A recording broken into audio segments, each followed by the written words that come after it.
The sun over Dry Creek County was not a giver of life. It was a hammer, beating the plains into a hard, cracked anvil. For 2 seasons it had forgotten mercy, and the land had surrendered.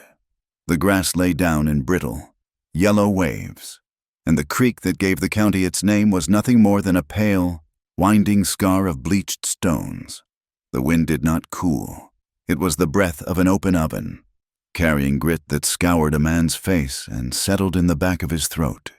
In this thirsty world, hope had 2 forms: a cloud on the horizon, or the distant, rhythmic clang of steel on steel, the sound of the railroad coming to tame the wildness, or so the papers in town promised. Elijah Boone felt the hammer of the sun on his own shoulders as he leaned his weight into the windlass, coaxing the heavy wooden bucket up from the belly of the earth. The rope groaned, a dry and weary sound that echoed his own spirit. The well was his one victory against the drought, a deep and stubborn thing he had dug with his own hands years ago. It was the only reliable water for miles, a fact that made him both a resource and a target of envy for the few neighbors who had not yet given up and moved on.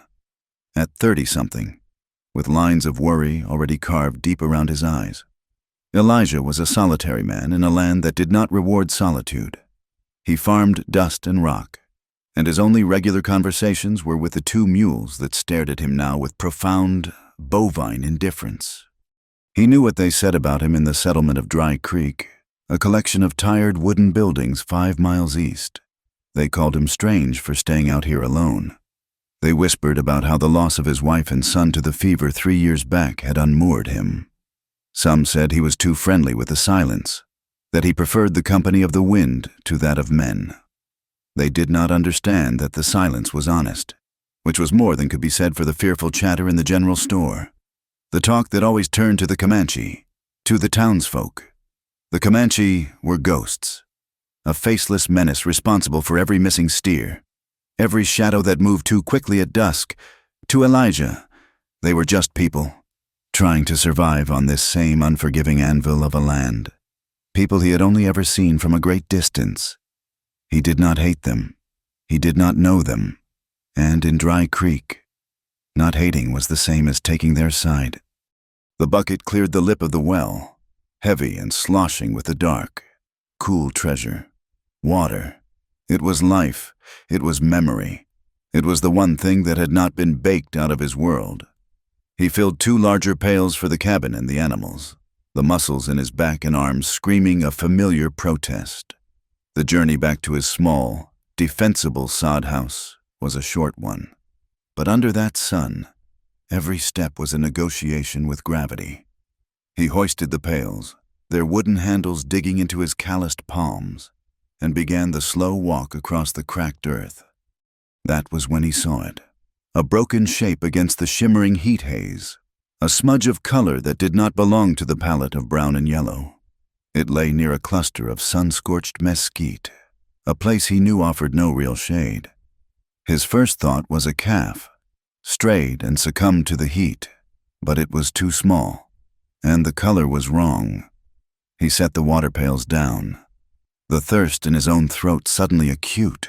A deep, instinctual caution made him move slowly, his hand resting near the heavy Colt revolver at his hip, a tool he carried for snakes and desperation, not for men. As he drew closer, the shape resolved itself. It was a person, face down in the dust. The buckskin clothing was dark with sweat and dirt, but the beading on the leggings was intricate, unmistakable. Comanche. A tremor of fear, cold and unwelcome, ran through him. It was the voice of Dry Creek, the voice of 100 campfire stories, warning him, "Leave it, walk away. It is not your trouble." But he kept walking. His father had been a preacher, a man who spoke more of kindness than of hellfire, and some of that man's stubborn decency had lodged itself in Elijah's soul like a stone that could not be passed.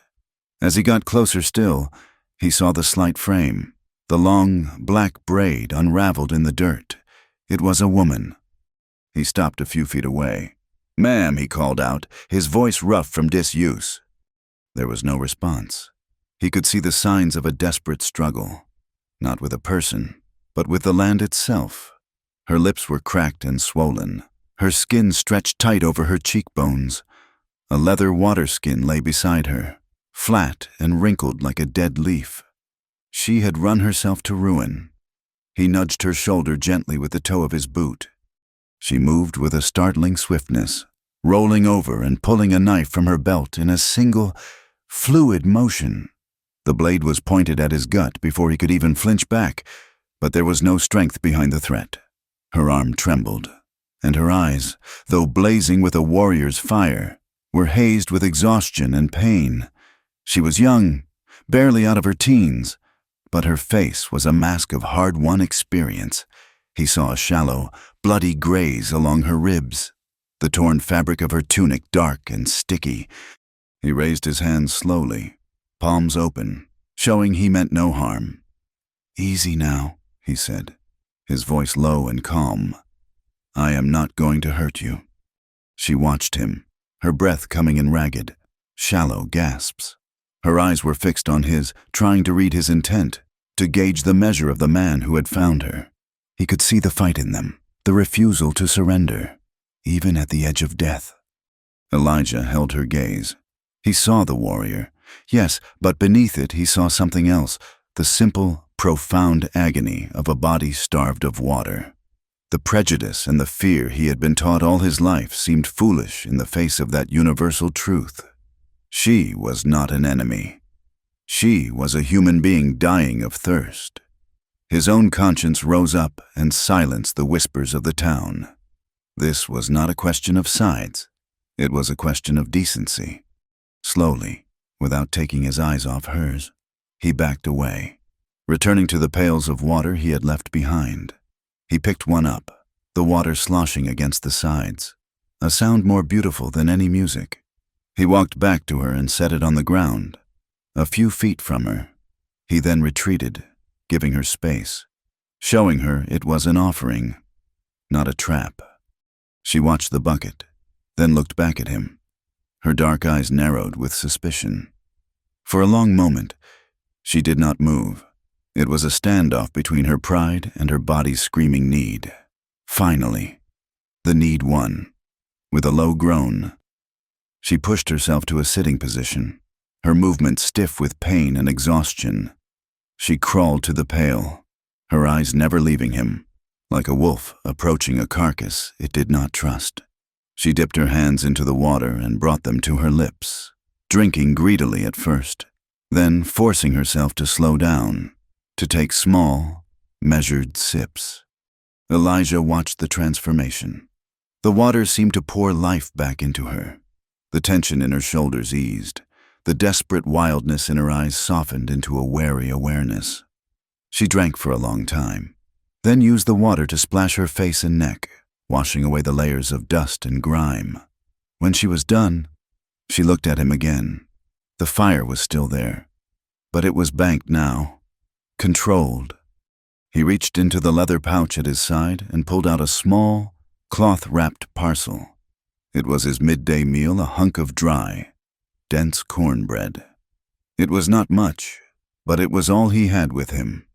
He tossed it gently so it landed on the ground near her. She looked at the bread, then at him. He saw a flicker of something in her expression. Confusion, perhaps, that this white man, this settler who should have been her enemy, was offering her aid without condition. She picked up the bread, broke off a small piece, and ate it slowly, deliberately. They sat in silence under the oppressive sun, two solitary figures from different worlds, sharing a moment of quiet grace. The world of Dry Creek, with its suspicions and its hatreds, felt very far away. Here, there was only the cracked earth, the shimmering heat, and a simple act of kindness, just as a sliver of peace settled between them. Elijah's gaze drifted to the distant horizon, a habit born of a lifetime spent watching the weather and the land. He saw it in the west, a thin, rising plume of dust. It was not the shapeless cloud of a dust devil, nor the lazy drift of a lone rider. This was a tight, deliberate column, moving with purpose. Two riders, maybe three, pushing their horses hard, A cold certainty settled in his stomach. They were not looking for him. He looked at the Comanche woman. She had seen it too. Her body had gone rigid, and her hand had moved instinctively back to the hilt of her knife. The weariness had vanished from her eyes, replaced by a sharp, hunted look. She knew who they were, and she knew they were tracking her. Elijah's mind raced. The graze on her side. Her exhaustion, it was not just the heat. There had been a fight. She was not just lost, she was being pursued. And he, by offering a cup of water and a piece of bread, had just stepped squarely into the middle of it. The men who rode under that cloud of dust would not care about the distinction between aid and alliance. To them, anyone with a Comanche was an enemy. He thought of the railroad contractor, Victor Hale, a man with a reputation for taking what he wanted, be it land, water, or lives. He thought of Hale's hired men, led by the cruel and ambitious Deputy Connolly, men who used the law as a club to beat the county into submission. The woman pushed herself to her feet, swaying slightly. She was ready to run, to fight, to die on her feet rather than be taken. But Elijah could see she would not get far. She was spent. He stood up, his decision made before he had even fully considered the consequences. The voices of the town were screaming in his head now, calling him a fool, a traitor. But louder than that was the quiet dignity of the woman before him, and the image of those riders closing in. He had offered her water. He could not now offer her to them. He looked at her, then pointed with his chin toward his sod cabin, a low, dark shape on the rise. "Come," he said, the single word feeling heavier than the pails of water he had just carried. "They will be here soon. You can hide at my place." She stared at him, her face an unreadable mask of pride, suspicion, and a sliver of something that might have been desperation. He had offered her his water. Now he was offering her his life. He did not know her name, and she did not know his. But in that moment, under the hammer of the Texas sun, their fates became intertwined. He picked up his water pails and started walking, not looking back to see if she would follow. He knew she would. There was nowhere else to go. He did not look back, but he felt her presence behind him, a shadow keeping pace with his own. The walk to the cabin was a trial of its own, the sun relentless, the pails of water seeming to gain weight with every step. The plume of dust in the west grew larger, a dirty finger pointing at them from across the plains. There was no time to waste. He pushed open the heavy wooden door of his home and stepped into the relative cool of the packed earth walls. He set the water down and turned, waiting. She paused at the threshold, her eyes taking in the single room with a quick, sweeping glance. It was a sparse space, a testament to a life stripped down to its essentials. A stone hearth, a narrow bed covered with a simple woolen blanket, a rough-hewn table with one chair, and pegs on the wall holding his few extra clothes and his rifle. It was a clean place, an orderly place, but it was profoundly lonely. She saw it all, and her gaze finally came to rest on him. He saw the calculation in her eyes, the weighing of one danger against another, the men on the plains, or the strange white man in his solitary home. After a moment, she made her choice and stepped inside, pulling the door closed behind her. The sudden dimness was a relief from the blinding glare outside. He motioned toward the chair. "Sit," he said, the word feeling inadequate. She remained standing, her posture straight and proud, a warrior even in her exhaustion. Her hand stayed near her knife. He understood. Trust was not a coin to be given freely. It had to be earned. He gestured to the bloody graze on her side. "Let me see to that," he offered. He did not wait for an answer, but went to a small chest and took out a clean cotton cloth and a bottle of carbolic acid diluted with water. He approached her slowly, holding the items out for her to see. She watched his every move, her body tense. When he was close, she did not pull away, but he saw the tightening of her jaw. She lifted her arm, giving him access to the wound. It was a shallow furrow, oozing blood, the skin around it already red and angry. A bullet had kissed her, a deadly caress. Gently, he cleaned the wound. She did not flinch, did not make a sound, though he knew the antiseptic must have stung like fire. Her control was absolute. He watched her face as he worked, saw the discipline etched into her features. When he was finished, he tore a strip from the cloth to fashion a simple bandage. As he tied it around her ribs, his fingers brushed against her skin. It was warm and alive, and the brief contact sent a jolt of simple human connection through him. He was no longer just tending to an abstract enemy. He was caring for a person. He finished his work and stepped back. He turned to the hearth and stirred the pot of beans that was always simmering there. The simple, earthy smell filled the small cabin. He ladled 2 generous portions into tin plates and set them on the table. He pulled a second stool out from under his bed and placed it opposite the chair. He looked at her and nodded toward the table, an invitation. This time, she accepted. She moved to the table and sat, her movements still wary but less defensive. They ate in silence, the only sounds the scraping of spoons against tin and the low moan of the wind outside. The beans were plain, seasoned only with salt and a little pork fat, but she ate as if it were a banquet. He understood that kind of hunger, the kind that came from being pushed to the very edge of endurance. When they were done, he took the plates and washed them in a basin. The day was fading, the light inside the cabin turning from gray to a deep, dusty orange. He lit a single tallow lamp, and its small, flickering flame pushed the growing darkness into the corners of the room. "My name is Elijah Boone," he said, breaking the long silence. She looked up at him from across the table, the lamplight catching the sharp planes of her face. She considered his words, then gave a slight nod. "Eli," she said. Her voice was low, and it held a note of gravelly strength. It was enough. An exchange of names was an exchange of humanity. They were no longer just a settler and a Comanche. They were Elijah and Eli. As true night fell, the sounds of the prairie came alive. The yip of a distant coyote, the chirping of crickets, the rustle of some small creature in the dry grass. Elijah laid a spare blanket on the floor near the hearth.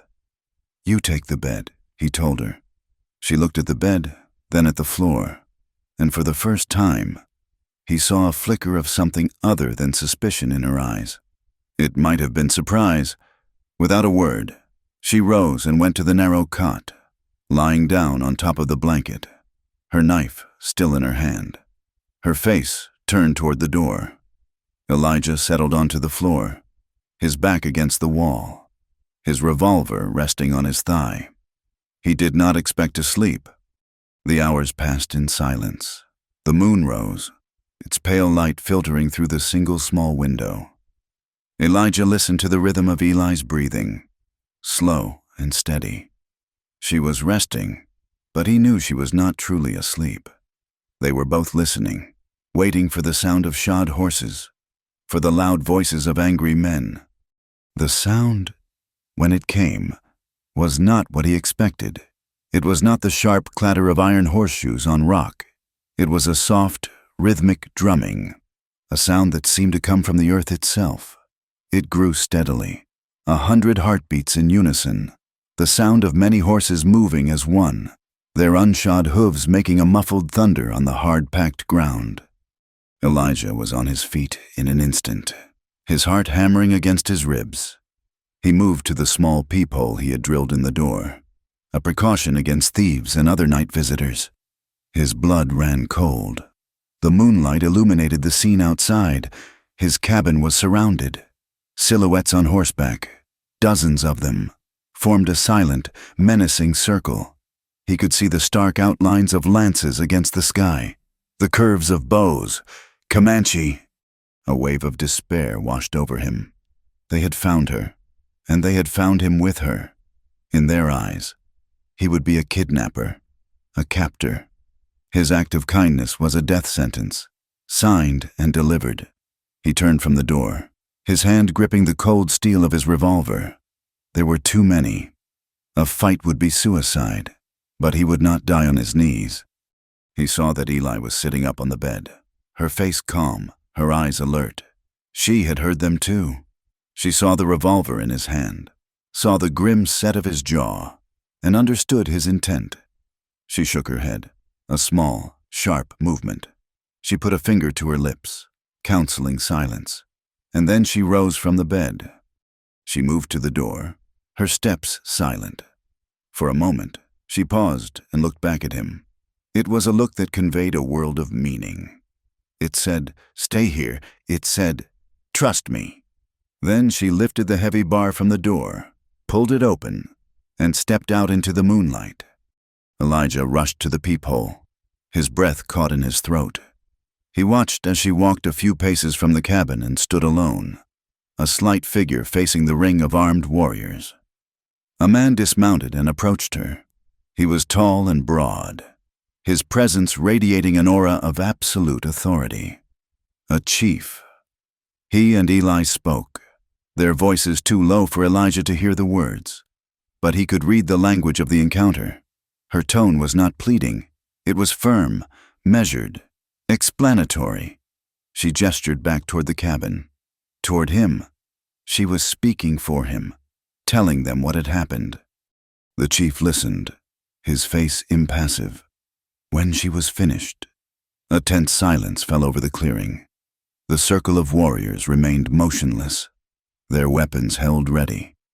Elijah's fate, he knew, was being decided in that silence. He watched as the chief turned and looked directly at the cabin door, his gaze seeming to pierce the thick wood and pin Elijah in place. Then the chief gave a sharp nod.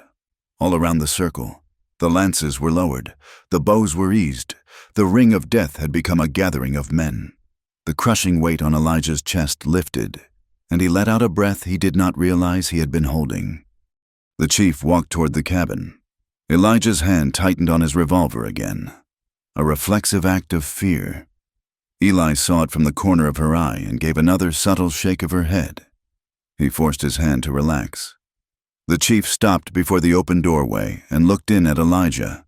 His face was a map of a hard life, his eyes deep and intelligent. He looked at Elijah, at the simple cabin, at the 2 empty plates on the table, and he understood. Slowly, the chief, a man they called Tahan, raised his right hand and placed it flat over his heart. He then gave a short, formal bow. It was not a gesture of submission. It was a gesture of profound respect, an acknowledgement of an honorable act. Warrior to man. Elijah, stunned, could only nod in return.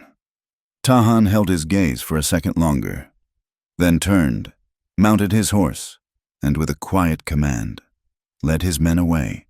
They vanished as they had come, melting into the shadows of the prairie, leaving only the silence and the moonlight behind. Eli came back inside, barring the door behind her. The immediate danger had passed, but the cabin was filled with a new, unspoken understanding. He had saved her from the land, and she had just saved him from her people. Their debt to each other was now balanced. They did not speak of what had happened. There were no words for it. They returned to their places, Eli on the bed, Elijah on the floor. But the night was not over. An hour or so later, a different sound came from the darkness.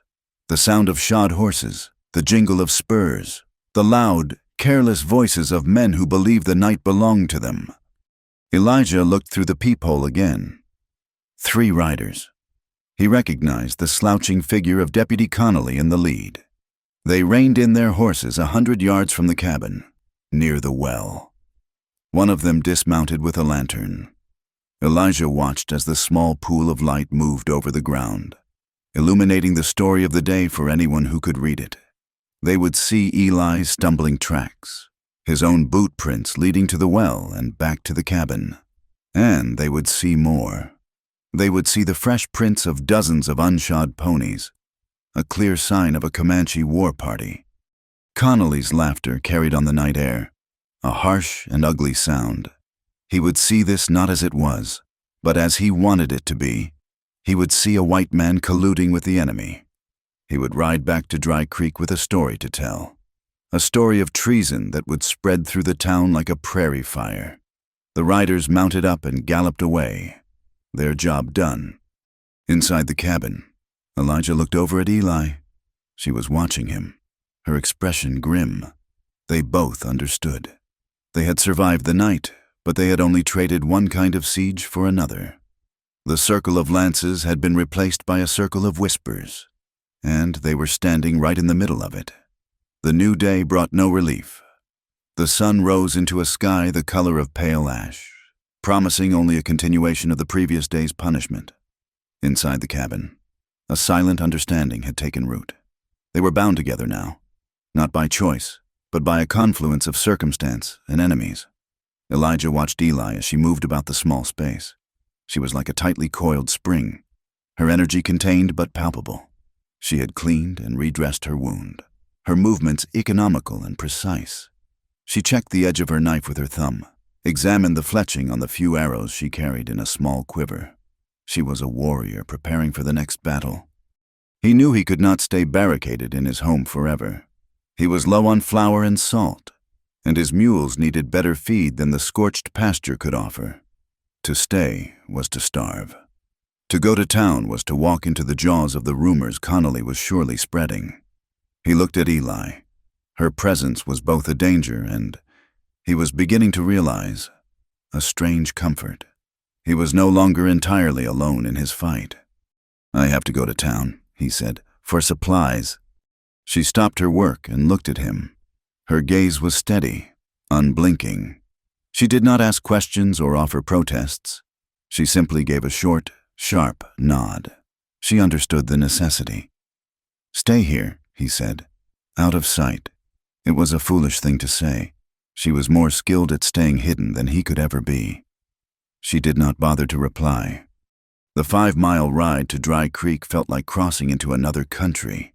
The familiar landscape seemed menacing now, every rock and ravine a potential hiding place for an ambush. When he reached the edge of the settlement, he could feel the change. The usual Saturday morning bustle was subdued. People stopped their conversations as he passed, their eyes following him with a mixture of fear and contempt. The whispers were not just whispers anymore. They were a palpable force, a poison that had already seeped into the town's bloodstream. Connolly had done his work well. At the center of Dry Creek's dusty main street stood the new, half-finished office of the Transcontinental Rail Company. Inside, Victor Hale looked over a map of the county, a thin cigar held between his teeth. He was a man who seemed immune to the heat and the dust. His suit was dark and well-tailored, his boots polished to a high shine. He was an apostle of progress, and he carried himself with the divine certainty of a man who believes the future is his to own. The mayor, a nervous, sweating man named Abernathy, wrung his hands. "Mr. Hale, the townsfolk are hesitant. That land you require, it includes parcels that have been in families for years." Hale smiled, a cold, reptilian thing that did not reach his eyes. "Progress requires sacrifice. Mayor, it requires vision. That vision includes a station right here in Dry Creek, a depot that will turn this dusty outpost into a hub of commerce. But the station and the steam engines that will power this new prosperity require two things: land and water. Lots of water." He tapped a spot on the map with his manicured finger. "Right here." Deputy Connolly, standing by the door like a loyal hound, spoke up. "That's Boone's property, the one I told you about. Got the best well in the county." "Indeed," Hale said, his eyes gleaming. "A very stubborn man, I hear, a man who, according to you, is now keeping company with our Comanche friends." He blew a smoke ring toward the ceiling. "Find a reason to encourage him to sell. Deputy, the railroad is on a schedule, and I do not like to be delayed. Use whatever legal means you find necessary." Connolly grinned. "I've already got a warrant drawn up, sir, for a Jane Doe, a Comanche woman wanted for inciting a riot and assaulting railroad surveyors. If she happens to be on Boone's land, well, that makes him an accessory, a federal offense." "Excellent," Hale said, turning his cold smile on the mayor. "You see, Abernathy, the law is a wonderfully flexible instrument when wielded by men of vision. Now, about that land." Elijah tied his mule outside the general store. his back rigid against the weight of the town's hostile stares. He bought his flour, his salt, his grain. The transaction with the storekeeper curt and chilly. As he was about to leave, he knew he had to face the rest of it. To sneak away would be an admission of guilt. He needed to show them he was not afraid. He pushed open the swinging doors of the saloon. The place was dim and smelled of stale beer and sweat. The usual low murmur of conversation died as he stepped inside. Every man at the bar, every player at the poker tables, turned to look at him. He walked to the bar and ordered a whiskey, his throat as dry as the creek bed. A big, beefy man in the dirty clothes of a railroad worker slid off his stool and swaggered over. "Well, look what we have here. It's the Indian lover himself, Jed." Elijah ignored him, taking a slow sip of his whiskey. The liquor burned a welcome trail down to his gut. Jed leaned in close, his breath sour. "I hear you're running a reservation out at your place. Boone, giving shelter to the very vermin that have been raiding our survey camps." "Leave it be, Jed," Elijah said, his voice low and even. "Or what you'll have your savage friends come scalp me," Jed laughed, a loud, braying sound, and the other men in the saloon joined in. He gave Elijah a hard shove, sloshing whiskey onto the dusty floor. Elijah stumbled back, his anger a hot spark in his chest. He was a farmer, not a fighter. He had not been in a real brawl since he was a boy, but he would not be pushed around. He set his glass down on the bar and turned to face Jed, his fists clenched at his sides. That's when Jed's friend, another railroad man, stepped up behind him. 2 against 1, the odds of the town. Jed swung a clumsy, powerful fist. Elijah ducked under it, his heart pounding, and drove his own fist into Jed's soft belly. The big man grunted in surprise, the air leaving him in a whoosh. But before Elijah could press his small advantage, the second man grabbed him from behind, pinning his arms. Jed, his face red with fury, advanced on him. "You are going to regret that, farmer." The saloon doors swung open so hard they slammed against the inside walls. The sudden flood of daylight silhouetted the figure standing in the doorway. It was Eli. She had followed him. She had been waiting. The men in the saloon stared, a few of them chuckling at the sight of the Comanche woman. Jed turned, a sneer on his face. "Look at this. Your squaw came to save you." He took a step toward her. It was the last confident step he would take. Eli did not move from the doorway. She stood her ground, her body relaxed but ready. As Jed reached for her, she moved with a speed that seemed impossible. She sidestepped his clumsy grab, and her hand shot out, the hard edge of her palm connecting with the side of his neck. Jed's eyes went wide with shock, and he crumpled to the floor, gasping for air. The second man, still holding Elijah, stared in disbelief. He let go of Elijah's arms to turn and face this new threat. That was his mistake. Eli flowed forward, not like a brawler, but like water moving around rocks. She ducked under his wild swing, and he grunted as her elbow drove hard into his ribs. As he doubled over, she brought her knee up sharply, connecting with his jaw. He fell backward, landing in a heap next to his friend. The saloon was utterly silent. The men who had been laughing moments before now stared with a mixture of fear and awe. Eli stood over the 2 groaning railroad workers, her knife now in her hand, its blade glinting in the dim light. Her breathing was even, her eyes cold and hard as she swept her gaze across the room, daring anyone else to move. It was in that shocked silence that Jed, struggling to get his breath back, spat out the words that changed everything. "You think you are tough, you and your dirt farm Victor Hale will see you both gone. He wants that land. Boone, he wants your water for his damned station. And he is going to get it." The words struck Elijah with the force of a physical blow. The water. It had never been about him or Eli. It had always been about his well. The drought had turned his small victory against the land into a strategic asset, a prize to be claimed by the powerful. All the pieces clicked into place. Connolly's sudden interest. The railroad surveyors. The town's manufactured hostility. He was not just in the way. He was sitting on the very thing Hale needed most. Deputy Connolly chose that moment to make his entrance, his hand resting on the butt of his pistol. He took in the scene. The two men on the floor. Eli with her knife. Elijah standing stunned in the middle of it all. "There's a warrant out for her." "Boone," Connolly said, his voice full of false authority. "For assault on railroad property. You are under arrest for harboring a fugitive." Eli did not move, but her knuckles were white where she gripped her knife. She was ready to fight her way out. But Elijah stepped in front of her, shielding her from Connolly. "You will not take her," he said, his voice shaking with a cold rage he had not felt in years. "And you will tell your boss, Victor Hale, that my land and my water are not for sale." Connolly hesitated. He was a bully, but he was also a coward. He saw the look in Elijah's eyes, and he saw the deadly stillness in the woman behind him. He was not willing to risk his own skin, not here, not now. He backed away a step, a sneer on his face. This is not over. Elijah and Eli backed out of the saloon, leaving a room full of silent, staring men. They walked to the mule, untied it, and began the long journey back to the farm. They did not speak. There was no need.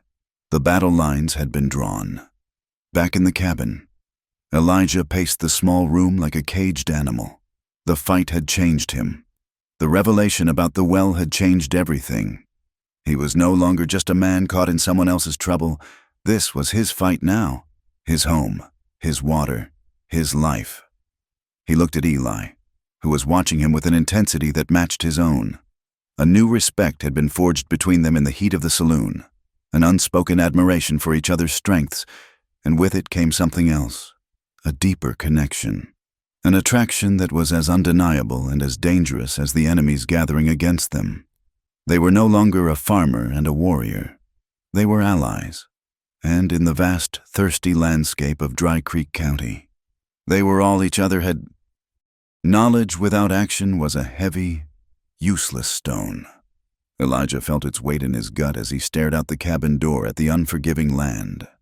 Jed's drunken revelation in the saloon had given them a target, but a target was no good if you did not know where to aim. Hale wanted his water. The railroad was his weapon. To fight back, they needed to understand the weapon. They needed to see the path of the tracks, to know where Hale's men were working, to gauge the speed and scope of his ambition. Waiting for the fight to come to them was a farmer's instinct. It was time to think like a warrior. He turned to Eli, who was methodically sharpening her knife on a smooth river stone.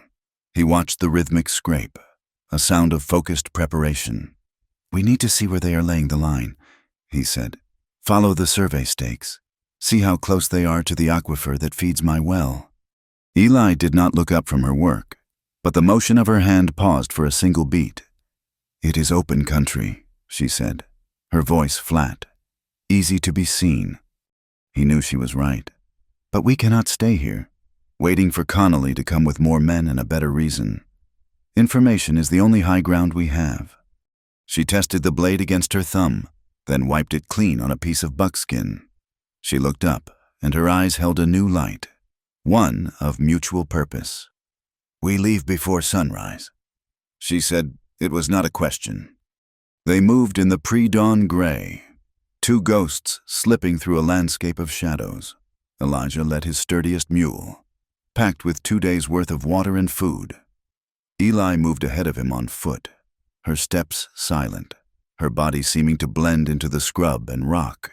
She read the land not as a map of property lines and obstacles, but as a living text full of signs and warnings.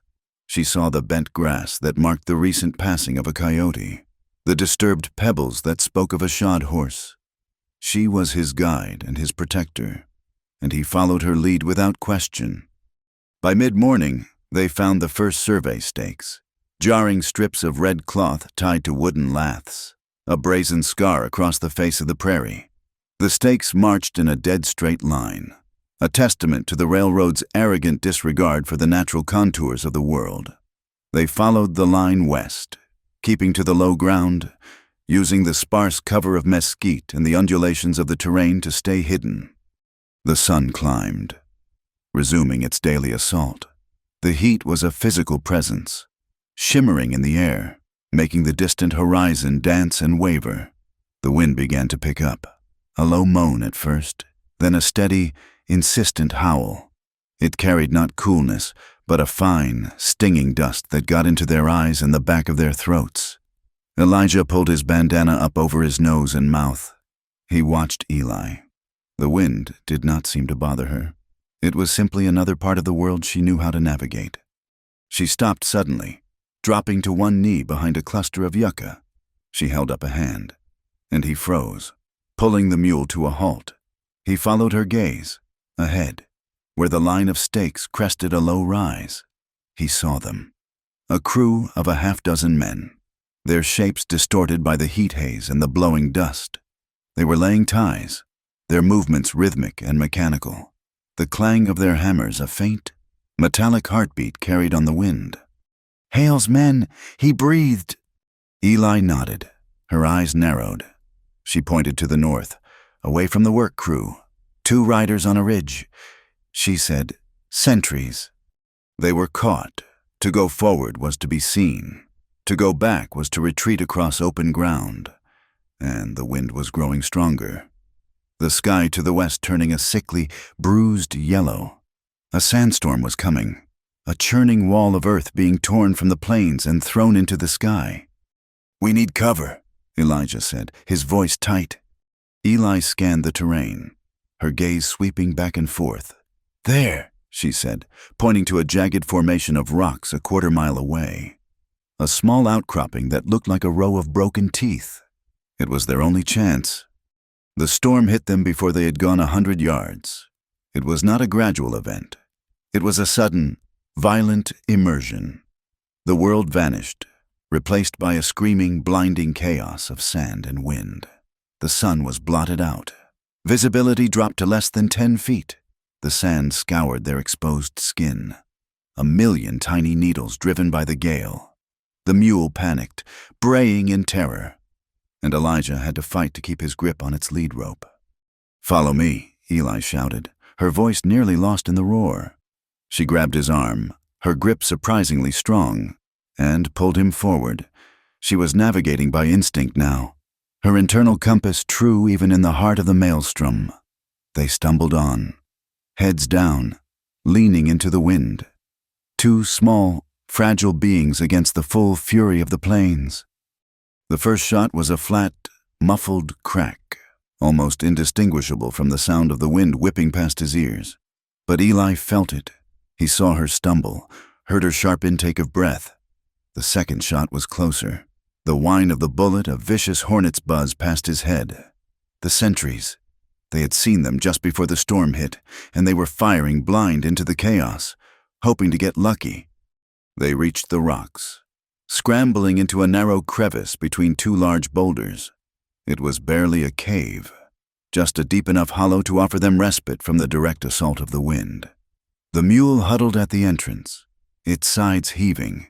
Inside the small shelter, the roar of the storm was a deafening, constant presence, but the stinging lash of the sand was gone. Elijah turned to Eli in the gloom. "Are you hit?" he asked, his voice tight with fear. "It is nothing," she said, leaning against the rock wall, her hand pressed to her upper arm. He ignored her protest and gently moved her hand away. The sleeve of her buckskin tunic was dark and wet. A bullet had torn through the fleshy part of her arm, a clean but bloody wound. He cursed under his breath. Lucky, an inch in either direction, and the bullet would have shattered bone. He ripped a strip of cloth from one of the sacks on the mule's back and, using water from a canteen, cleaned the wound as best he could. She sat perfectly still, her face a mask of stoicism. But in the dim light he could see the pallor under her skin, the fine sheen of sweat on her brow. He wrapped the bandage tightly, his movements sure and gentle. They huddled together in the small space, the storm raging around them like a ravenous beast. The minutes stretched into an hour.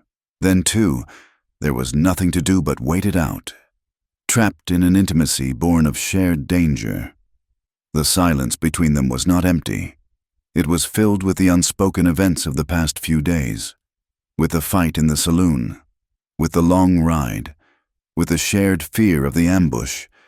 "You have seen a lot of this," Elijah said, his voice quiet, almost a whisper against the storm's roar. He nodded toward her bandaged arm. She looked down at the bandage, then met his gaze. Her eyes, in the dimness, seemed ancient, full of a sorrow that no person her age should have to carry. "My brother," she said, her voice soft but clear. "He was a great warrior. He taught me to track, to fight. He was killed 2 seasons ago, not by a soldier, by another tribe, in a dispute over a hunting ground that the drought had made worthless anyway. He died for nothing, for pride." Elijah listened. The simple, brutal story landing in his soul like a stone. He understood. He had his own story, one he had not spoken aloud in 3 years. "The fever came in the spring," he said, his own voice sounding distant, as if it belonged to another man. "My wife, Sarah, and my boy, Daniel. He was 6. There was nothing the doctor could do. The house was so quiet afterward.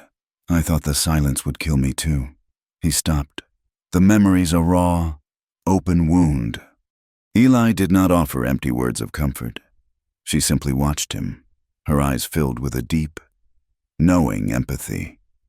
She had lost her brother to the senseless violence of men. He had lost his family to the senseless cruelty of nature. Their grief came from different sources, but it spoke the same language. It was the language of loss, of being left behind to walk a solitary path. In that small, dark space, with the world being torn apart outside, the walls they had built around their hearts began to crumble. He was not just a white man, a farmer. She was not just a Comanche, a warrior. They were 2 people who had been hollowed out by life, who understood the profound weight of what it meant to be the one who survived. The fury of the storm began to lessen. The deafening roar subsided to a low, mournful howl. A sliver of gray light penetrated their shelter. Elijah looked at Eli. Her face was smudged with dirt, her hair wild and full of sand, but he had never seen anyone more beautiful. He saw the strength that had carried her through so much, and for the first time, he saw the vulnerability she kept hidden beneath it. Without thinking, he reached out and his hand covered hers where it rested on her knee. Her fingers were cool, her grip surprisingly strong as she curled them around his. It was not a gesture of passion, but of something far deeper. It was a silent acknowledgement of their shared pain, a promise of mutual protection. It was an anchor in the storm, for both of them. They sat like that for a long time, their hands clasped together, listening to the wind die down. 2 lonely souls who had, against all odds, found each other in the heart of the wilderness. When the last of the wind had passed, a profound silence fell over the plains. A strange, clean smell was in the air. A single drop of water landed on the rock outside their shelter, then another, and another. It was not a real rain, not the life-giving downpour the land so desperately needed. It was just the last gasp of the storm, a few stray tears shed by a passing cloud. But as Elijah and Eli stepped out of their shelter and felt the cool drops on their faces, it felt like a blessing. It was a sign, fragile and fleeting, that even in the driest, most brutal of worlds, hope could still find a way to fall from the sky. The journey back was a silent one. The shared memory of the storm and the quiet clasp of their hands, a new, unspoken language between them. The sparse, hopeful rain had done little more than lay the dust for a few hours, but it had washed the world clean, making the colors of the rock and the pale grass seem sharper, more vibrant. But as they neared the outer edge of Dry Creek, the clean feeling vanished, replaced by a sense of stifling contamination. The air itself seemed thick with suspicion. It was not a thing you could see, but you could feel it. It was in the way a woman gathering laundry from a line suddenly became very busy as they passed, her back turned to them. It was in the way two men talking on the porch of the blacksmith's shop fell silent, their eyes hard and watchful. Doors that had been open to the evening air were quietly closed. They were not just outcasts, they were a plague, and the town was shutting its windows against them. The whispers had festered, and the rumor of Elijah Boone harboring a Comanche killer was now accepted as gospel truth. They passed the small, white-painted church, its steeple a stark finger pointing at the empty heavens. The preacher, Reverend Michael, was standing outside. He was a good man at heart, but his spine was made of willow, not oak. He saw Elijah, and a look of pained conflict crossed his face. He took a half-step forward, as if to speak, but then he saw Eli walking silently behind the mule, and he faltered. He gave a weak, helpless shrug and retreated back into the sanctity of his church, closing the door on the problem. The house of God had become another fortress against them. Elijah led the mule to his cabin, the sense of isolation a cold weight in his chest. He had lived a solitary life for 3 years, but he had never felt truly alone until now. Before, he had been a part of the community, however distant. Now, he was its declared enemy. He looked at Eli. She seemed unaffected by the town's hostility, her expression as impassive as stone, but he saw in the set of her shoulders a familiar tension. She was not immune to it. She was simply better at bearing its weight. The next few days were a quiet siege. They worked around the cabin, shoring up the small corral, cleaning and oiling Elijah's rifle, taking stock of their dwindling supplies. The unspoken truth was that they could not survive like this for long. They had proof of nothing, only the drunken words of a railroad bully. To the town, their story was a lie designed to cover their treason. One evening, as dusk was settling, a purple blanket over the plains, a visitor came. He was a small, wiry farmer named Silas, whose land bordered Elijah's to the south. Silas was one of the few who had not yet been squeezed out by the drought or bought out by Hale's agents. He approached the cabin cautiously, like a man stepping into a wolf's den. Elijah met him outside, his hand resting near his revolver. "I ain't here for trouble." "Boone," Silas said, his voice a low, nervous whisper. I wanted you to know, not everyone believes what Connolly is saying." Elijah waited, saying nothing. "Hale's men, they offered me next to nothing for my parcel," Silas continued, twisting the brim of his dusty hat in his hands. "Said the railroad needed it for a spur line. When I refused, they diverted what little water was left in the North Creek. My corn is all but gone. They are choking us out, one by one." "Why are you telling me this?" Elijah asked, his voice rough.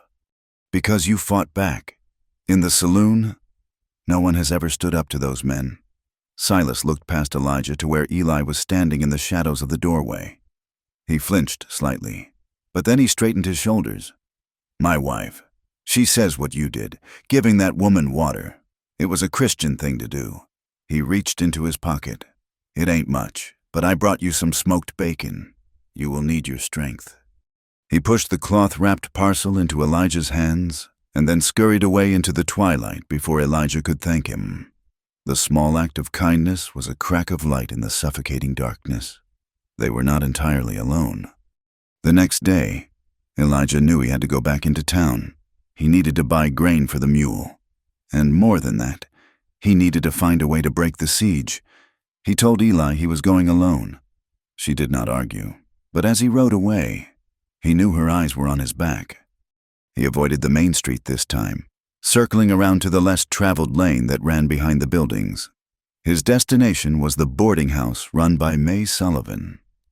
May was a widow in her late 50s who had run the establishment with an iron will since her husband had passed a decade before. She was a fixture in Dry Creek, as solid and unmovable as the stone fireplace in her common room. She had a reputation for minding her own business, but also for seeing and hearing everything that happened in the county. He entered through the back kitchen door, the smell of baking bread and roasting meat a welcome assault on his senses. May was there, a formidable woman with graying hair pulled back in a severe bun, her apron dusted with flour. She looked up from the dough she was kneading, and her sharp blue eyes registered no surprise. "Knew you would show up sooner or later," she said, her voice a gravelly rumble. "You look like you have been wrestling with bears. Come in before one of Connolly's dogs sees you." She led him not into the public common room, but into her small, cluttered private office. She closed the door and poured him a cup of coffee, black and strong. "So," she said, getting straight to the point, "you have gotten yourself in the middle of it." "In the middle of what?" "Victor Hale's little kingdom. He has been buying up folks. The mayor, the preacher, and especially that tin-star coward Connolly. He promises them a fortune when the railroad comes through, and they are all too happy to sell him the soul of this town." Elijah sipped the hot coffee. It burned, but it was a good kind of burn. "I heard he wants my land for the water." May snorted. "He does not just want it, son, he has already claimed it.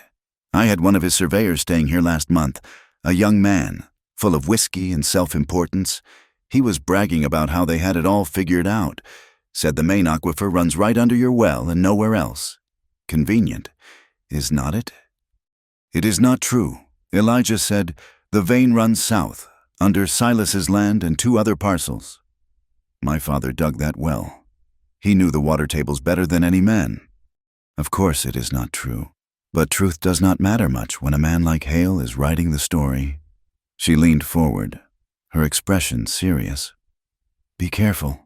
Elijah, Hale is not just a bully. He is a snake. He will not stop until he has what he wants. And right now, what he wants is you gone." "Why are you helping me?" he asked. "Because I do not like snakes, and because my nephew is one of the men working on that line. He is a good boy, but he has a family to feed. Hale pays them half of what he promised and works them from sunup to sundown. They are little more than slaves. This is not progress. Elijah, it is tyranny." She stood up. "I cannot fight him out in the open, but I can listen, and I can give a friend a hot meal and a safe place to talk. Do not be a stranger." He left the boarding house with a full stomach and a heavy heart. May's confirmation of his fears was grim, but her alliance was a lifeline. As he was slipping back toward the edge of town, he saw something that made him stop. A light was on in the county land office. It was late, well past closing time. Through the window, he could see 2 figures hunched over a large table, Deputy Connolly and another man he recognized as the surveyor May had mentioned. A cold, sharp idea began to form in his mind. He did not go home. Instead, he circled wide and came back to his cabin from the west, moving with a caution he had learned from Eli. He told her what he had seen. "They are changing the maps," he said, "the words tasting like poison. They are faking the official records to steal the water." Eli listened, her face unreadable in the lamplight. Her only response was to pick up her knife and check its balance in her hand. "We have to see," he said. "We have to get proof." That night, they moved as one, 2 shadows under a sliver of moon. Eli led the way, her knowledge of stealth and silence a thing of beauty. They reached the back of the land office, a small, unassuming wooden building. The light was off now, the occupants gone for the night. The lock on the back door was a simple, sturdy thing. Eli examined it for a moment, then produced a thin, strong piece of wire from a pouch at her belt. In less than a minute, with a soft click, the door was open. They slipped inside, the air thick with the smell of old paper and sealing wax. The main room was filled with filing cabinets and shelves groaning under the weight of ledgers and rolled maps. They worked quickly, using a small, hooded lantern that cast only a sliver of light. They searched for an hour, their frustration growing. Everything seemed to be in order. The official county maps were in their designated slots, showing the aquifer just as Elijah remembered it. There was no sign of any forgery. "Wait," Eli whispered, her voice barely audible. She was pointing not at the map shelves, but at a large, flat file drawer built under the main counter, a place meant for storing oversized documents. It looked locked. Elijah tried it. It was a flimsy lock, and a little pressure from the tip of Eli's knife was enough to pop it open. Inside, lying on top of a stack of old survey plans, was a new, freshly drawn map of Dry Creek County. It was beautifully rendered, with the proposed railroad line drawn in bold red ink. And on this map, the underground water source had been redrawn. It was a neat, contained blue shape that sat almost entirely within the property lines of Elijah Boone's farm. It was a lie made real, a fiction drawn with an artist's skill, and in the bottom right corner, pressed into the thick paper, was the official, embossed seal of the Dry Creek County Sheriff's Office. Beneath it was the signature of Deputy Sheriff Connolly, a confident, arrogant scrawl. Elijah stared at the map, a cold fury building inside him. This was it. This was the proof. This was the weapon they needed. He carefully rolled up the forged map. As he did so, he noticed a smaller document that had been underneath it. It was a deed transfer. The property was Silas's small farm. The buyer was a holding company Elijah had never heard of. But at the bottom, as the official witness to the transaction, was the signature of Victor Hale. They had it all. The plan, the forgery, the legal mechanism for the theft. They slipped out of the office as silently as they had entered, the forged map clutched in Elijah's hand. They now possessed a piece of paper that could bring Victor Hale's empire crashing down. Or it could get them both killed. The fortress of rumors had been breached, but now they were standing in the open, holding the enemy's flag, and the entire county was watching. The forged map lay on the rough-hewn table, a coiled serpent of ink and paper. In the flickering lamplight, it seemed to pulse with a malevolent life of its own. It was their truth, their accusation, and their death warrant, all rolled into one. For 2 days, they had kept to the cabin, the map a silent third occupant in the small room. They spoke in low tones, not out of fear of being overheard, but out of a shared, solemn understanding of the precipice on which they stood. The plan was simple and desperate. Tomorrow was Sunday. The whole of Dry Creek, or what was left of its God-fearing population, would be at the church. It was the one place where they could not be easily silenced, where the community, divided as it was, would be forced to bear witness. They would nail the forged map to the church door for all to see. The waiting was the hardest part. The sun bled out across the horizon, leaving a bruised purple sky in its wake. A profound stillness settled over the plains, the kind of quiet that feels less like peace and more like a held breath. Elijah cleaned his revolver for the 3rd time that day. The repetitive, methodical action, a small anchor in the churning sea of his thoughts. He watched Eli. She sat by the hearth, stitching a tear in her buckskin tunic with a piece of sinew. Her hands were steady, her movements fluid and unhurried. She was a pool of calm in the center of his storm, and he drew strength from her presence, a warmth that had nothing to do with the small fire in the hearth. They ate a silent meal of cornbread and jerky, the food tasteless in their mouths. The future was a blank wall just beyond the cabin door, and they had no idea what lay on the other side. When night fell, it was absolute, the moon a faint, clouded sliver that offered little comfort. Elijah laid his blanket on the floor, as he had every night, but sleep was a distant country he knew he would not visit. It was the smell that came first, not a sound, a faint, acrid scent on the night air. The smell of something other than wood smoke. It was the smell of greed, of desperation. Elijah was on his feet in an instant, moving to the peephole in the door. He did not need to look. He could see the reflection of it dancing on the inside of the door, an angry orange glow in the direction of the town. Eli was beside him, her face grim in the hellish light. Fire! He threw the door open. A column of roiling black smoke and pulsing orange flame was rising into the night sky from the center of Dry Creek. It was too large for a house fire. It was something central, something vital, the town's communal grain storehouse. Victor Hale had made his move. He could not allow them to present their evidence. So he had created a new, more terrible story. He had created a catastrophe, and, in the morning, he would give the terrified townsfolk a villain to blame, a Comanche woman and her traitorous white accomplice. There was no discussion, no debate. Elijah grabbed a heavy wool blanket and his water bucket. Eli took a smaller bucket and the axe from beside the door. They ran toward the fire, toward the town that hated them, because it was the only thing to do. As they drew closer, the roar of the fire became a living thing, a hungry beast devouring the dry timber of the storehouse. The heat was a physical blow, and the air was thick with smoke and flying embers that stung their eyes and choked their lungs. The scene was one of pure chaos. A frantic, disorganized bucket brigade had formed, men and women passing uselessly small amounts of water from the town's shallow public well.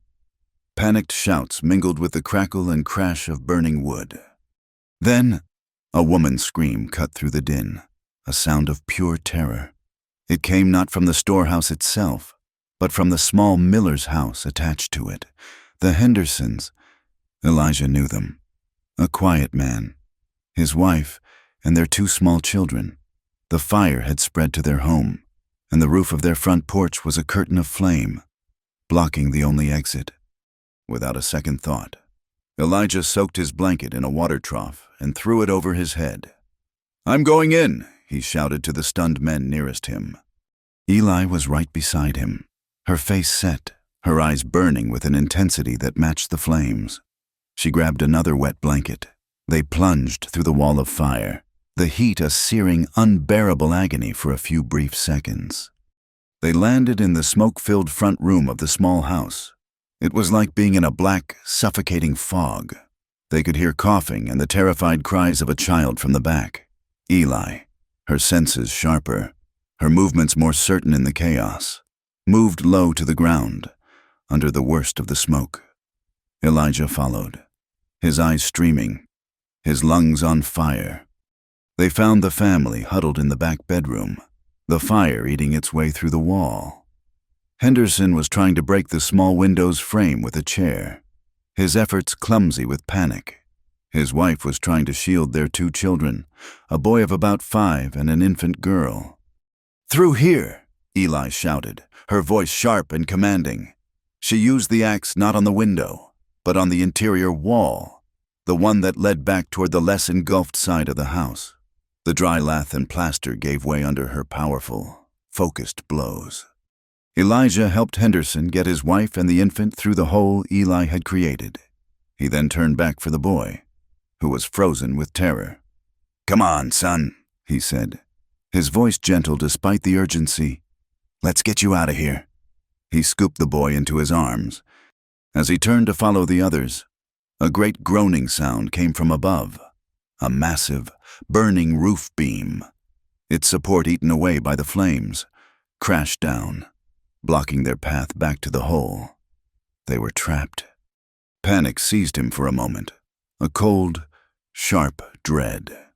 He looked at the small, trembling boy in his arms, his face smudged with soot, his eyes wide with terror, and the image of his own son, Daniel, rose in his mind with a clarity that was a physical pain. He would not lose another child. He saw the window Henderson had been trying to break. It was their only chance. He passed the boy to Eli through the wreckage. "Take him. Get him out." Eli took the boy, her eyes locking with his over the burning timber. He saw a flicker of fear in them, not for herself, but for him. "Go!" he yelled. As she scrambled away with the child, Elijah turned to the window. He picked up the chair and smashed it against the frame, the wood splintering. He cleared enough space to climb through, but the smoke had taken its toll. His lungs were screaming. His vision was tunneling, black spots dancing before his eyes. A wave of dizziness washed over him, and his knees buckled. He was going down. The roar of the fire was fading, replaced by a strange, peaceful ringing in his ears. Just as the blackness threatened to consume him, he felt strong hands grab him under the arms. It was Eli. She had gotten the boy to safety and had come back for him. She had come back into hell for him. He was a dead weight, his body refusing to obey his commands. But she was impossibly strong. She dragged him, her feet slipping on the debris, her breath coming in harsh gasps. She pulled him through the narrow window opening, the splintered wood tearing at his clothes and skin. They collapsed on the ground outside, gasping in the relatively clean air, the sounds of the chaotic night rushing back in. He coughed, his body convulsing. Thick, black smoke pouring from his lungs. Eli stayed with him, her hand on his back, until the worst of the spasms had passed. They had saved a family, and she had saved him. They did not stay to receive thanks or to answer the suspicious questions that were already forming on the faces of the townsfolk. They slipped away into the shadows, leaving the burning heart of Dry Creek behind them, and retreated to the quiet sanctuary of the cabin. Inside, the small room was a haven. Elijah slumped into the chair, his body aching, his mind numb. Eli lit the lamp, its soft glow a gentle caress after the harsh glare of the fire. She brought a basin of water and a clean cloth. Wordlessly, she began to wipe the soot and grime from his face and hands. Her touch was gentle, yet firm, a quiet act of profound tenderness. He had small burns on his arms and neck, and she cleaned them, her focus absolute. He looked at her, truly looked at her, in the quiet lamplight. The grime could not hide the fierce intelligence in her eyes. The smoke could not conceal the unwavering strength in the set of her jaw. He saw not a Comanche, not a warrior, but the woman who had plunged back into a burning building to pull him from the edge of death. All the barriers, all the differences, all the unspoken fears and uncertainties that had stood between them were burned away in the crucible of that fire. What was left was something pure and undeniable. He reached up and his hand covered hers where it rested on his arm. He felt a slight tremor run through her. She stopped her work and met his gaze. The air in the small room grew thick, charged with a new and powerful energy. The fight for the land, the threat of Victor Hale, the hatred of the town, all of it faded into the background. In that moment, there was only the two of them, the quiet cabin, and the deep, unspoken truth that had been growing between them since that first day by the well. She leaned in, her face close to his, her breath warm against his skin. Her eyes searched his, looking for something, and what she found there made her draw a soft, unsteady breath. The long, lonely years of his grief, the hard, solitary seasons of her fight to survive it all seemed to lead to this single, quiet moment. "Don't stop till sunrise," she whispered, her voice a low, husky murmur that was for him alone. It was not a demand. It was a plea to hold back the world, to let this one night be theirs, a sanctuary carved out of the heart of the storm. He looked into her deep, dark eyes, and he saw not a future of fighting and fear, but a future of shared sunrises. He saw a life. His voice was a low, rough vow, a promise made not just for the coming hours, but for all the hours to come. "No, I won't." He lifted his other hand to cup her face, his thumb gently stroking her cheek. The world outside, with its fire and its fury, ceased to exist. There was only the sound of their breathing, two distinct rhythms merging into one. Their hands found each other, fingers lacing together in a silent, unbreakable pact. And as the first hint of dawn began to spill liquid gold across the scorched plains, the small lamp in the cabin finally flickered and went out, leaving the new day to find its own way in. The sunrise was not just a marker of a new day. It was the fulfillment of a promise. In the quiet gray light of dawn, the cabin was no longer a refuge from the world, but a world of its own. The night had forged a new reality between them, a bond of flesh and spirit that was stronger than the walls of sod and timber that surrounded them. The fight was no longer about land or water. It was about this, about the quiet space between their breaths, about the future they had dared to claim from the heart of the fire. But the world outside had not gone away. The smell of smoke still clung to the air, a bitter reminder of Hale's ruthlessness. The plan to nail the map to the church door now seemed naive, a child's solution to a man's problem. Hale had already written the story of the fire, with them as the villains. They could not simply offer a competing narrative. They had to tear us down, page by page, in front of everyone. "Today is market day," Elijah said, his voice low in the morning stillness. It was the biggest trading day of the season. People from 50 miles in every direction would be in Dry Creek, selling livestock, buying supplies, and trading gossip. It was the county's heart, and for one day, it would be beating in the center of town. Eli looked at him, her dark eyes clear and focused. "A big crowd," she said. "More witnesses, more enemies." "And more people who have been hurt by Hale," Elijah added. He thought of Silas and his stolen water, of the railroad workers May had spoken of. "We have the proof. Now we need the courage to use it."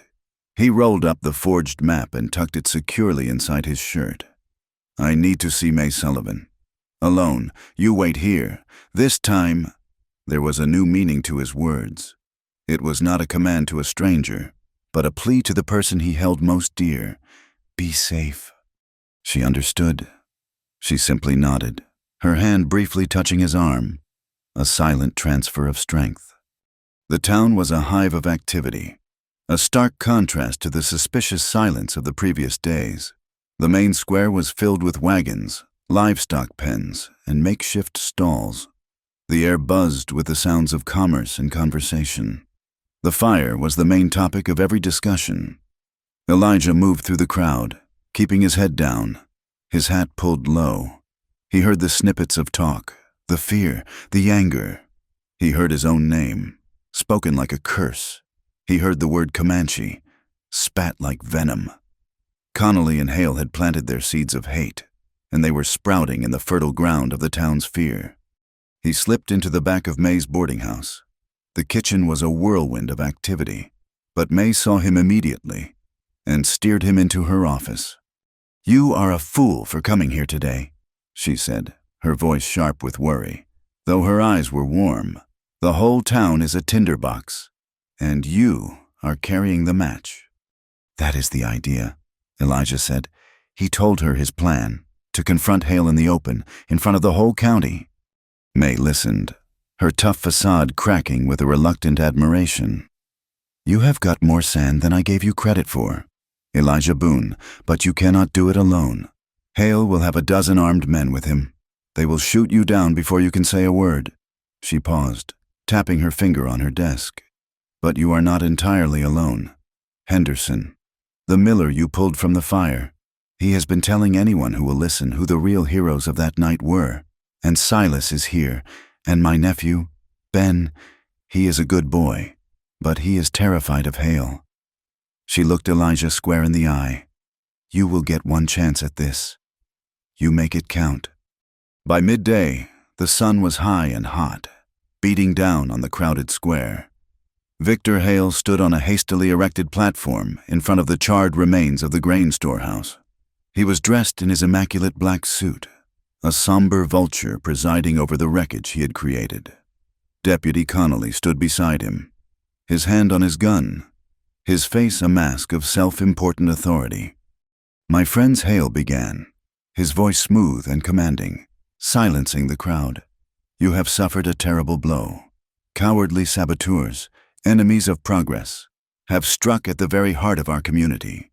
He pointed a dramatic finger toward the open plains. "They seek to frighten us, to drive us from this land with their savage violence. But we will not be frightened. We will rebuild. The railroad will be the foundation of a new, stronger, more prosperous Dry Creek." The crowd murmured its approval, a low rumble of anger and fear. Hale had them in the palm of his hand. It was at that moment that Elijah stepped out from the mouth of an alleyway, into the open space in front of the platform. Eli was at his side, her presence a silent, powerful statement. She was not armed for war, but she carried herself with the unassailable dignity of a warrior. Every eye in the square turned to them. A collective gasp went through the crowd, followed by a wave of angry shouts. "Traitor!" "Indian lover." Hale's smooth speech faltered. A flash of pure fury crossed his face before he composed it back into a mask of righteous indignation. Connolly drew his revolver. "Seize them," he bellowed. "That man is a traitor, and that woman is wanted for sabotage and murder." Several of Hale's hired railroad men started to move forward, their hands on their own pistols. The crowd surged, a wave of bodies ready to become a mob. "Wait!" Elijah's voice rang out, clear and strong, cutting through the noise. It was the voice of a man who had nothing left to lose and everything to fight for. "I have something to say, and you have a right to hear the truth." He pulled the rolled map from his shirt and held it high for all to see. "This is not about sabotage. It is about this a lie, a forgery designed to steal the water from beneath our feet." He unrolled the map, revealing the elegant, fraudulent lines.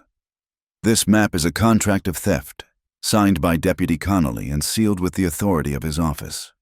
Connolly's face went pale. "That is a lie," he sputtered, taking a step forward. "You are under arrest." But before he could move further, a new voice spoke from the crowd. "No, it is the truth." Silas, the small, wiry farmer, pushed his way to the front. His face was pale, but his eyes were resolute. "He tried to do the same to me. Hale's men tried to buy my land for pennies, and when I refused, they choked my fields of water. This man," he pointed to Hale, "is the real thief in Dry Creek." Another voice joined in. "And that man," said Mr. Henderson, pointing to Elijah, "is the man who saved my family. He and that woman, they ran into the fire while the rest of you stood and watched. They are not the ones who started it." A murmur of confusion and doubt rippled through the crowd. The simple, solid testimony of two of their own was a powerful counterweight to Hale's smooth lies. And then, a new presence made itself known. From the edge of the square, a group of men appeared. They were on foot, not on horseback, and they moved with a quiet, deliberate purpose that commanded attention. It was Tahan, the Comanche chief, followed by half a dozen of his senior warriors. They were not painted for war, but they carried themselves with an authority that transcended weapons. The crowd fell silent, a deep, fearful hush. The appearance of the Comanche was an unimagined event, a shift in the very fabric of their world. Tahan stopped at the edge of the clearing and looked not at the crowd, but at Elijah. He then turned his gaze on Victor Hale, and his eyes were like chips of flint. He spoke, his voice deep and resonant, a sound that seemed to come from the earth itself. He spoke in his own tongue, and every word was filled with a power that needed no translation. Eli stepped forward. "He says the spirit of the water has one voice," she translated, her own voice clear and steady. "It has spoken to his people for 100 summers. It does not live under the land of this man." She gestured to Elijah. "It runs south. It runs through the lands of our ancestors. The man with the iron horse lies. He seeks to steal a voice that is not his to own." The sight of the Comanche chief speaking in defense of a white farmer was a thing so strange, so impossible, that it shattered the town's ingrained hatred. They were seeing not a savage, but a king, a man of dignity and honor, speaking a truth that resonated deep in their bones. Victor Hale saw that he was losing. The fear he had so carefully cultivated was being replaced by something far more dangerous: doubt. He turned on his men, his voice a venomous hiss. "What are you waiting for? I gave you an order. Take them now." He singled out a young railroad worker standing nearby, a man with a pale, frightened face. "Ben, do as I say." The young man, May Sullivan's nephew, flinched as if struck. He looked at Hale, his eyes wide with a mixture of fear and a dawning horror. He looked at his Aunt May, who was watching him with a desperate, pleading expression. He looked at the Henderson family, at the small child clutching his mother's dress. "The fire," Ben whispered, the word a ragged, broken thing. He shook his head, a tear tracing a path through the grime on his cheek. "What did you say?" Hale snarled. It was supposed to be a warning. Ben's voice grew stronger, filled with a terrible, liberating conviction.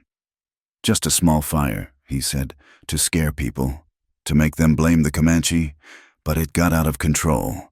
His eyes found the Henderson family again. My cousin, my own blood, was in that house, that baby. He choked on the word. He looked at Hale, his face a mask of revulsion. "We are building a railroad, not a graveyard," with a movement that was both clumsy and full of a terrible grace. Ben raised his rifle, but he did not point it at Elijah or Eli. He pointed it squarely at Victor Hale. The world seemed to hold its breath for a single, infinite second. Then chaos erupted. But it was not the chaos of a mob. It was the chaos of a dam breaking, of a truth long suppressed finally bursting forth into the light. Hale's power, built on a foundation of lies and fear, had been shattered by the conscience of one young man. The stage was set, the lines were drawn, and the final, bloody act was about to begin. Ben's rifle was a rigid line of judgment drawn in the dusty air, and for a heartbeat, the world stopped. The buzzing of the flies, the restless shuffling of the crowd, the frantic pounding in Elijah's own chest, all of it went silent. In that quiet, Victor Hale's mind, a machine of cold calculation, moved with inhuman speed. He saw the end of his plan, the unraveling of his power, and he reacted not with fear, but with pure, predatory instinct. He was standing near the edge of the platform, a mere 2 feet from where May Sullivan had pushed her way to the front of the crowd to watch her nephew stand. In a single, fluid motion, Hale lunged off the platform. He grabbed May, spinning her around to face the crowd, his arm a steel band across her throat. A heavy pistol, a weapon that had been hidden in his coat, appeared in his other hand, its muzzle pressed hard against her temple. A collective cry of horror rose from the townspeople. Ben's rifle wavered, his face a mask of anguish. "Drop it, boy," Hale snarled, his voice a venomous rasp. "Drop it now, or your aunt pays the price for your foolishness." Ben, with a sob of despair, lowered his weapon. "Now we are going to finish the job we started," Hale announced, his eyes sweeping over the terrified faces of the railroad workers. His gaze was a physical force, a whip of command. "You men get your tools. We are laying track." He began to back away, dragging May with him, her feet stumbling in the dirt. "We are going to that well, and we are going to put a steam engine right on top of it." He looked directly at Elijah, a look of pure, triumphant hatred. "Progress will not be stopped." He forced the terrified crew of workers to move, a human shield of his own making, with May as the centerpiece. They moved like a grim procession through the town, a parade of fear led by a tyrant. Their destination was the unfinished train station, a skeletal landscape of raw lumber, stacked rails, and half-finished structures that sat on the edge of Elijah's property. It was Hale's monument to himself, and it was where he would make his final stand. Elijah and Eli followed, as did Tahan and his warriors, and a growing number of the townsfolk, a strange, unified army of farmers, Comanche, and shopkeepers. The mob that Hale had wanted to incite against Elijah had now turned, its silent, simmering rage directed entirely at him. The unfinished station was a chaotic battleground waiting for a battle. Stacks of railroad ties provided ready-made barricades. The skeletal frame of the station house itself was a maze of posts and beams. A fine, gritty dust, stirred by the nervous movement of so many feet, filled the air, turning the harsh sunlight into a hazy, dreamlike glare. Hale shoved May into the custody of 2 of his most loyal hired guns and pointed toward the wellhead, a simple stone circle 100 yards away. "Work," he screamed at the crew. "Lay the ties, I want to hear hammers." The first shot was not fired by Hale's men. It was fired by Silas, the small farmer. His face set in a grim mask of determination, raised an old hunting rifle and fired at one of the guards holding May. The shot went wide, kicking up a spray of dirt, but its message was unmistakable. The time for talk was over. Instantly, the air exploded with the roar of gunfire. Hale's men, a mix of hired mercenaries and desperate laborers, took cover behind stacks of lumber and equipment. Elijah, Eli, and the small but growing band of townsfolk did the same. Tahan and his men melted into the chaotic landscape, their movements swift and silent, becoming deadly ghosts in the swirling dust. Elijah found himself crouched behind a pile of steel rails, the metal hot to the touch. Across the open ground, he saw Deputy Connolly, his face contorted with a mixture of fear and rage, firing his pistol wildly in their direction. This was his fight. He rested his own revolver on the rail, took a deep breath to steady his shaking hands, and aimed. He was not a gunslinger. His shots were slow, deliberate. He was a farmer, protecting his land, protecting his home.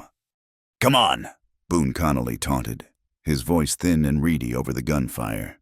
"You think a dirt scratcher like you can stop the future Hale owns this county? He owns you." Elijah did not answer with words. He answered with another carefully aimed shot that sent splinters flying from the wooden crate Connolly was hiding behind. This was not a battle of skill. It was a battle of will. Connolly was fighting for a paycheck. Elijah was fighting for a sunrise. While Elijah pinned down the deputy, Eli moved. She was not a soldier who held a position. She was a hunter who stalked her prey. Her target was a man perched in the half-finished rafters of the station house, a sharpshooter with a new Winchester rifle who was methodically trying to pick off their small band of fighters. He was good. He was patient. Eli moved through the construction site like a whisper. She used the deep shadows, the stacks of materials, the very chaos of the place as her camouflage. The sharpshooter was focused on the main battle, on the flashes of rifle fire from the townspeople's position. He never saw her coming. She scaled the back of the skeletal structure, her hands and feet finding purchase on the raw beams with the certainty of a mountain cat. She was on the same level as him before he even sensed her presence. He turned, his eyes widening in surprise as she dropped from a higher beam, landing silently behind him. He did not have time to swing his long rifle around. She was too close. Her knife was a silver blur in the dusty light. The fight was over in a matter of seconds, a silent, deadly dance in the high rafters, witnessed only by the uncaring sun. Down below, the tide was turning. Ben, May's nephew, had found his courage. He and 2 other railroad workers had turned on their former bosses, using their knowledge of the layout to flank Hale's men, Tahan's warriors, firing arrows with deadly accuracy from unseen positions, created confusion and terror. Elijah saw his opening. Connolly, his attention diverted by a volley of arrows, stood up from behind his cover to get a better look. It was the mistake Elijah had been waiting for. He fired, not aiming to kill, but to end the fight. The bullet struck Connolly in the shoulder, spinning him around. The deputy screamed, a high, thin sound of pain and surprise, and dropped his pistol, clutching his bleeding arm as he collapsed into the dust. Victor Hale watched his fortress crumble. His sharpshooter was silent. His deputy was down. His men were being overwhelmed by a bizarre alliance of farmers and Comanche. His perfect, orderly plan had descended into a bloody, chaotic rout. A primal scream of pure, thwarted rage tore from his throat. If he could not have the water, then no one would. He ran from his position of cover, not toward his horse, but toward a small, heavily reinforced shed where the railroad company stored its blasting supplies. He emerged a moment later with a canvas sack and several sticks of dynamite, their fuses dangling. He sprinted toward the wellhead, a madman with a torch. "Stop him!" Elijah yelled, realizing Hale's insane intent. He broke from his cover and ran, firing his revolver as he went. But Hale was too far ahead. He reached the well, frantically stuffing the sticks of dynamite down into the dark opening. He lit the fuses with a shaking hand, then turned and ran, a triumphant, maniacal grin on his face. The world held its breath. There was a deafening, ground-shaking roar as the dynamite exploded deep within the earth. The very ground beneath their feet shuddered, and a cloud of rock and dirt erupted from the mouth of the well. For a moment, there was a terrible, ringing silence. Hale had done it. He had destroyed the well. He had destroyed their hope. But then a new sound began, a low, powerful hissing from deep underground, the sound of immense pressure seeking release. The ground around the well began to tremble again. The hissing grew into a roar, and then, with a force that seemed to shake the heavens, it happened. A massive column of pure, clear water erupted from the shattered wellhead, a geyser of impossible size and power, shooting 50 feet into the air. It was the aquifer, the lifeblood of the plains, breached by Hale's dynamite and now bursting forth with all the pent-up fury of a captive set free. The great plume of water crested and then fell, a torrential, cleansing rain that drenched the entire battlefield. It turned the dusty ground to thick mud. It washed the blood from the dirt and the grime from the faces of the fighters. It silenced the last of the gunfire. Everyone stopped, staring and stunned, reverent awe at the impossible fountain. A ragged cheer went up from the townspeople, a sound of pure, unadulterated joy. Water in the middle of the driest season in memory. A river was pouring out of the sky. In the confusion, Deputy Connolly, sputtering and covered in mud, tried to crawl away, but Silas and Henderson were on him, their faces hard with a justice that was long overdue. They took his remaining pistol and tied his hands. Victor Hale saw his last, desperate gamble had failed in the most spectacular way imaginable, his face a mask of disbelief and fury. He turned and ran for his horse, his fine suit soaked and ruined, his dignity washed away. He was a snake, and his only instinct was to flee. He reached his horse and threw himself into the saddle. But as he turned to gallop away, his path was blocked. Standing before him, silent and implacable, was Tahan and his warriors. And to his left and right, the townspeople of Dry Creek, their faces no longer filled with fear, but with a hard, collective strength, stepped forward to form a solid wall of human bodies. Farmers, the blacksmith, May Sullivan, her nephew Ben, the Hendersons. They all stood together, a community forged in fire and baptized in the waters of justice. Victor Hale was trapped. He was an island of tyranny, and the tide had finally come in. The great geyser roared, a triumphant, impossible sound that was the new heartbeat of Dry Creek. For a long time, no one moved.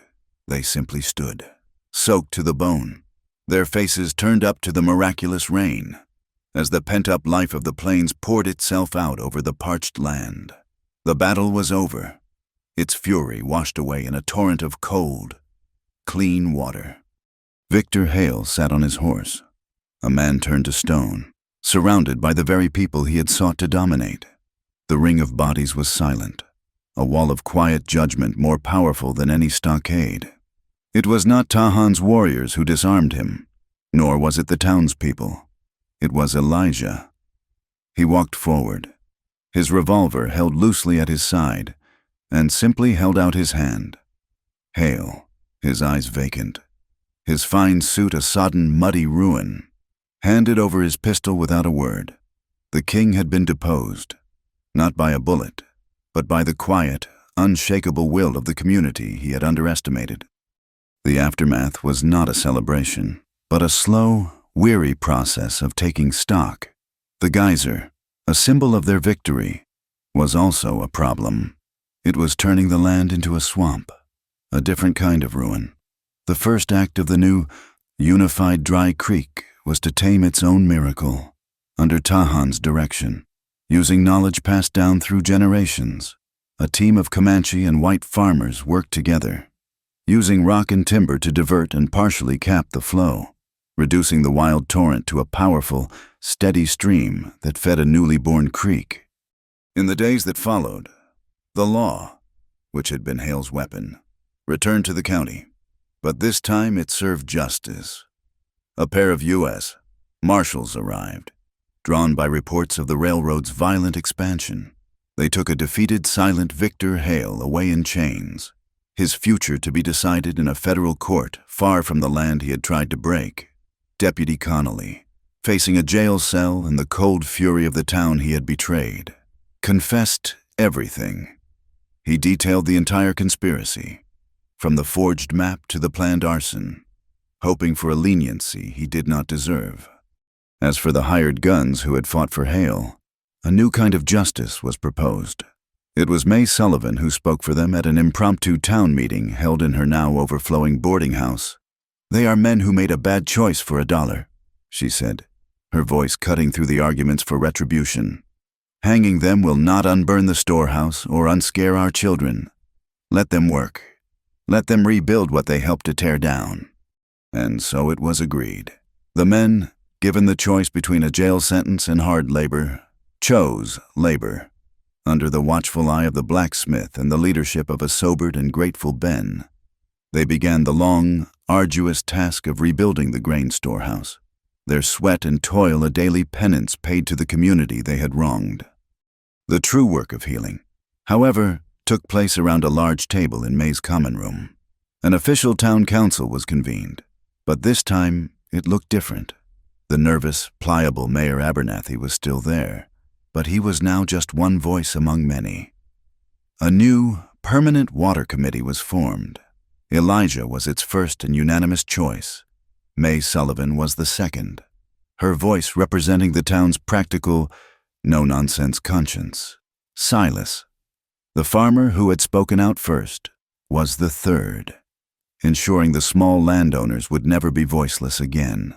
And the fourth member, in an act that would have been unthinkable a month before, was Tahan.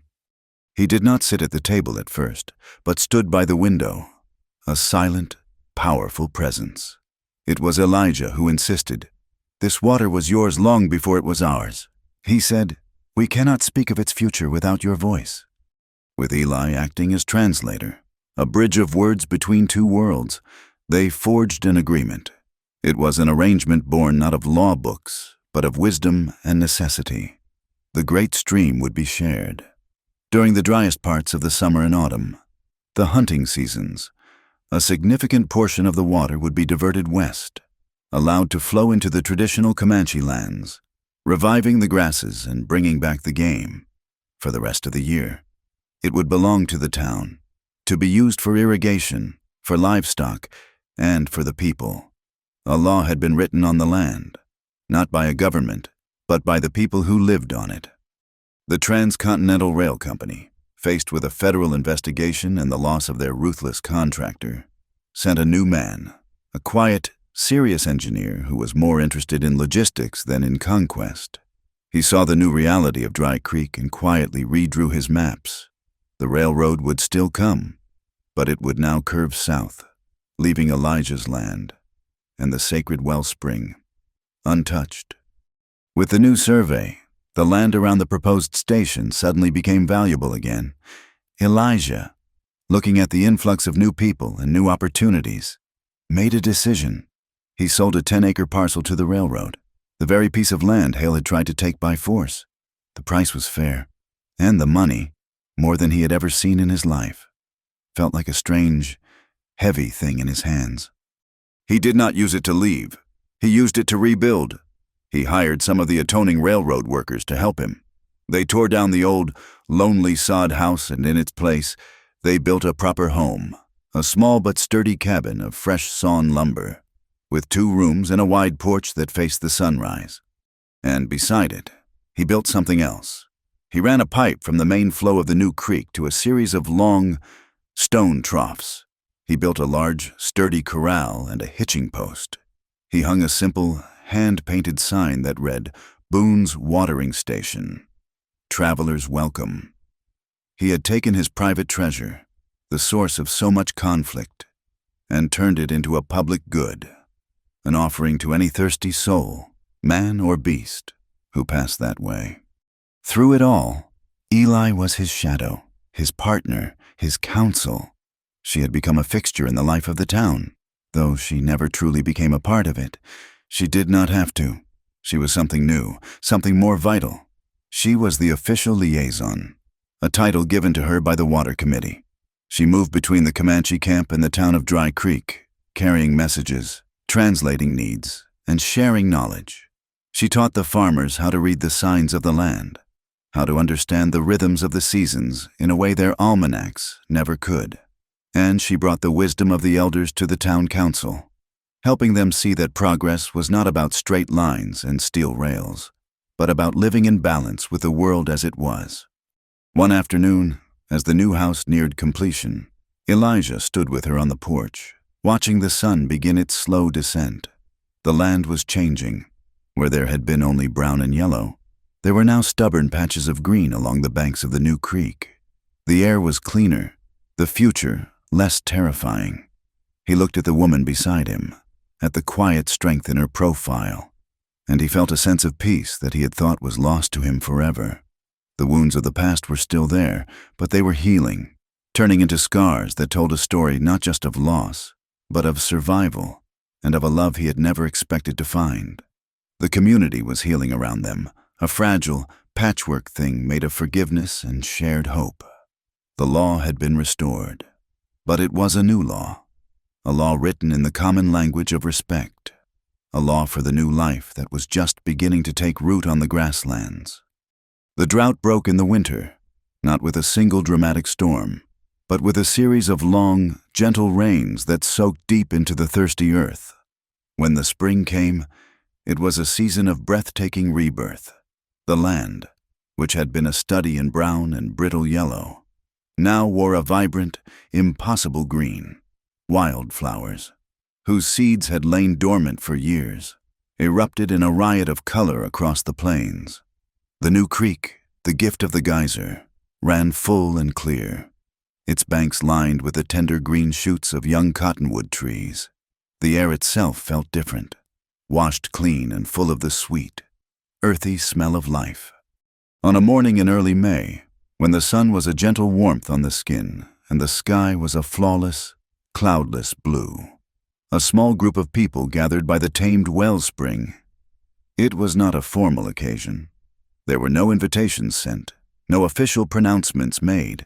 People simply came, drawn by a quiet, unspoken understanding that this day was significant. May Sullivan was there, her usual severe expression softened by a rare, gentle smile. Silas stood with his wife, their faces full of a shy, heartfelt gratitude. The Henderson family came, their young son running in circles, chasing a butterfly, his laughter a bright, happy sound in the morning air. Ben, his face now weathered by honest work instead of shadowed by fear, stood quietly with the other men who had helped to build the new house. From the west, another group arrived on foot. Tahan led them, his bearing as regal and timeless as the distant mesas. He was followed by a small delegation of Comanche, men and women who had come not as warriors, but as witnesses. They did not mingle with the townsfolk, but stood a respectful distance away, their presence a silent affirmation of the new peace that had settled over the land. Elijah stood on the porch of his new home, looking out at the gathering. He wore simple, clean work clothes, but he stood taller than he ever had before. The lines of grief and worry around his eyes had not vanished, but they had been softened by a new and lasting peace. He was no longer a solitary man, a ghost haunting the edges of his own life. He was the center of a community, a man who had been broken and then remade, stronger in the places where the fractures had been. The door opened behind him, and Eli stepped out onto the porch. She was not dressed in the practical buckskins of a warrior, but in a soft deerskin dress, intricately decorated with fine beadwork that told the story of her people. Her long black hair was not in a single braid, but hung loose, adorned with a single eagle feather. She was not a fighter today. She was a woman claiming her future. She came and stood beside him, and they looked out at the two groups of people, the two separate worlds that were now, for the first time, sharing the same piece of ground in peace. They did not speak. They did not need to. They walked down from the porch together, their steps in sync, and went to the place where the water bubbled up from the earth. the place where their story had truly begun. There was no preacher to speak of God, no justice of the peace to recite the laws of men. Their ceremony was a thing of the land itself, a ritual as old and as simple as the plains. Elijah held out his hand. In it lay a small, delicate ring, woven from the sweet grass that grew along the banks of the new creek. It was a circle of green and gold, fragrant with the smell of the earth, a symbol of the life and the land they now shared. He took her hand, his rough, calloused fingers gentle against her skin, and slid the ring onto her finger. It was a perfect fit. Eli then held out her own hands. In them lay a long, narrow strip of woven cloth. The patterns were intricate, a river of dark red and brilliant blue, the colors of her clan. It was a piece of her history, her identity, a story of a people that she was now weaving into his. She took the cloth and gently tied it around his wrist, the soft fabric a warm, bright presence against his sun-browned skin.